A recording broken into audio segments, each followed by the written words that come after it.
নতুন একটি ভিডিওতে আপনাদের সকলকে স্বাগত জানাচ্ছি। আমি তুলি। কোরাল গার্ডেন রিসোর্ট থেকে আমরা ব্রেকফাস্ট করে বেরিয়ে পড়েছি।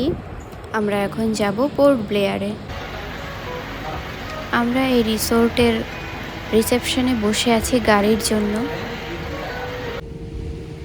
আমরা এখন নীল আইল্যান্ডে বসে আছি। এই যে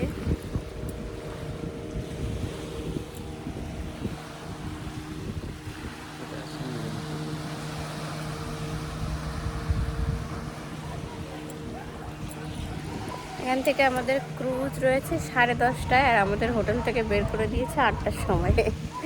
চেক আউট 8টার সময়। 8টার সময় আমরা রেডি হয়ে বেরিয়ে 9টার সময় ওখান থেকে গাড়ি এসছে, গাড়িতে করে এই যে বিচে এসে বসে আছি এখন। 10:30টায় ক্রুজে চেক ইন, আর আমরা 9টার সময় এসে বসে আছি। 1.5 ঘন্টা এখন এখানে বসে থাকতে হবে। বলো তোমার ফিলিংস বলো। 1.5 ঘন্টা কিন্তু বসে কোমর ধরে যাবে। 1.5 ঘন্টা তাও ভালো। এই সি বিচ এরকম এত সুন্দর জায়গায় 1.5 ঘন্টা বসে থাকা তাও ভালো। কি দারুণ!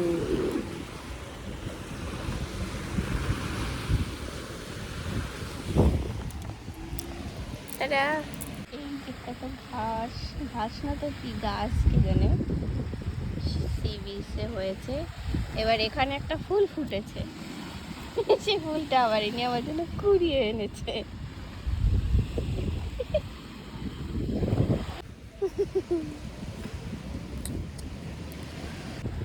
সি বিচে আমরা একটু সময় কাটাচ্ছিলাম, এভাবে ঘুরে বেড়াচ্ছিলাম। ভীষণই সুন্দর জায়গা।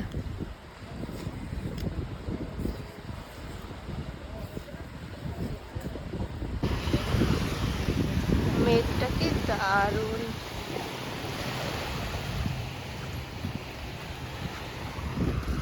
এই যে নিচে ছোট ছোট ঝিনুক, শামুক এসব আমরা কুড়োচ্ছিলাম বসে বসে। তো ক্রুজ আমাদের চলে এসেছে, চেক ইন হয়ে গেছে। ক্রুজে উঠতে উঠতে আমাদের প্রায় 11টা বেজে গিয়েছিল। 10:50 আমরা ক্রুজের ভেতরে গিয়েছি। গাড়িতে হোক বা ট্রেনে বা এই ক্রুজে যেখানেই হোক, আমি গিয়ে বসে পড়ে ঘুম। কিন্তু এই যে ওপরে এত সুন্দর গান চালিয়ে দিয়েছে, সবাই নাচানাচি করেছে, আমাকে নিচের থেকে ডেকে নিয়ে এসেছে যে আসো ওপরে। সবাই মিলে হই হুল্লোড় আনন্দ করছে, আর এখানে ঘুমোচ্ছে বসে বসে। দাঁড়িয়ে আছি আমি। এই দেখো সবাই মজা করছে।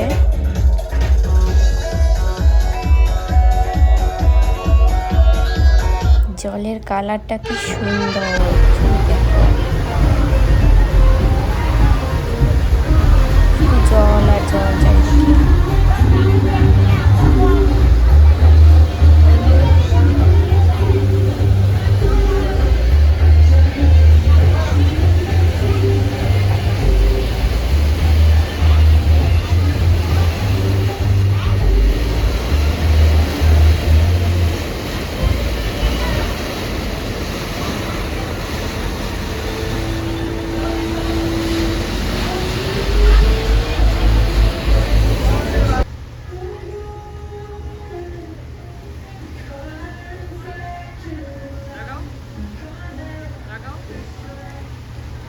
সমুদ্রের এত সুন্দর ভিউ দেখতে দেখতে এখানে আমরা প্রভুজি পাফড রাইস খাচ্ছিলাম, চিড়ে ভাজা। দাঁড়িয়ে দাঁড়িয়ে চিড়ে ভাজা নিয়ে গিয়েছিলাম, সেটাই খাচ্ছিলাম ওখানে দাঁড়িয়ে। এখানে ভেতরেও খাওয়ার ব্যবস্থা রয়েছে, চা কফি টুকটাক খাবার সবই পাওয়া যায়। ক্রুজের মধ্যে স্টল রয়েছে সেখানে।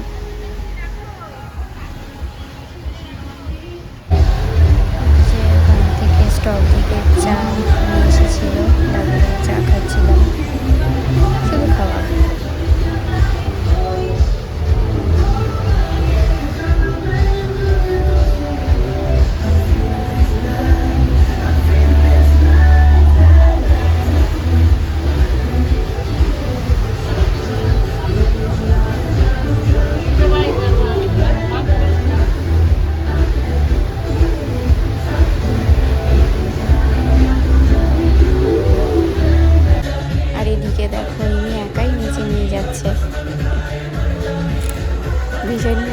ছিলেন উনি।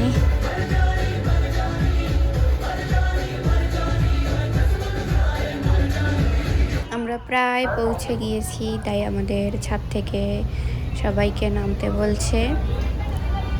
আমরা নেমে যাচ্ছি সবাই এক এক করে, গিয়ে এবার বসতে হবে।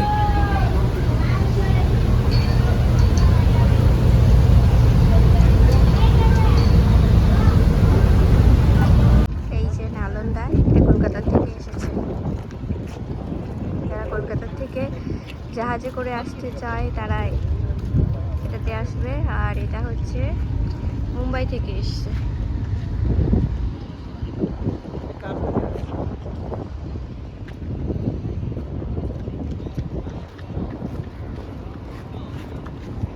Just nice.